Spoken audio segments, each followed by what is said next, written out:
ইমোর মধ্যে ছোট্ট একটি সেটিংস আছে যে সেটিংসটি করে রাখলে আপনার ভয়েস কেউ ফরওয়ার্ড করে অন্যজনকে শেয়ার করতে পারবে না, শুধুমাত্র যাকে আপনি ভয়েসটা দিবেন শুধু সেই শুনতে পারবে, অন্যজনের কাছে সে ফরওয়ার্ড করতে পারবে না। তো কিভাবে এই ছোট্ট সেটিংসটি করবেন আমি দেখে দিচ্ছি। সেটা করার জন্য আপনি প্রথমে ইমোটি ওপেন করে নেবেন। ইমোটি ওপেন করার পর উপর দেখতে পাবেন প্রোফাইলে ক্লিক করবেন। তো এখানে আসার পর আপনি সিকিউরিটি অ্যান্ড প্রাইভেসিতে ক্লিক করবেন। সিকিউরিটি অ্যান্ড প্রাইভেসিতে ক্লিক করে দেওয়ার পর ইন্টারফেস দেখতে পাবেন। তো তারপর একটু নিচের দিকে আসবেন, একদম নিচের দিকে আসার পর দেখতে পাবেন ভয়েস মেসেজ একটি অপশন আছে, এখানে ক্লিক করবেন। এখানে ক্লিক করে দেওয়ার পর এখানে দেখতে পাবেন এভরিওয়ান সিলেক্ট করা আছে। তো আপনি উপরে দেখতে পাবেন আবার এখানে টিকমার্ক দিয়ে দেখিয়ে দিচ্ছে।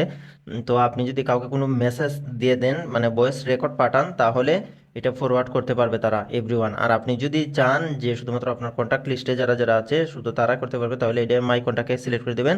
আর আপনি যদি চান যে যাকে আপনি ভয়েসটা পাঠাবেন শুধু সেই শুনতে পারবে, সে যেন অন্য কারো কাছে ফরওয়ার্ড করে না দিতে পারে, তাহলে ওই সেটিংসটি করে রাখতে পারেন। এখানে নো বডি সিলেক্ট করে দিবেন। নো বডি যদি সিলেক্ট করে দেন, তাহলে আপনার আর এই মেসেজটা কেউ ফরওয়ার্ড করে অন্যজনের কাছে দিতে পারবে না।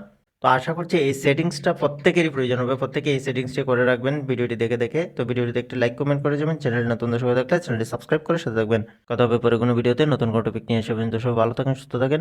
আল্লাহ হাফেজ।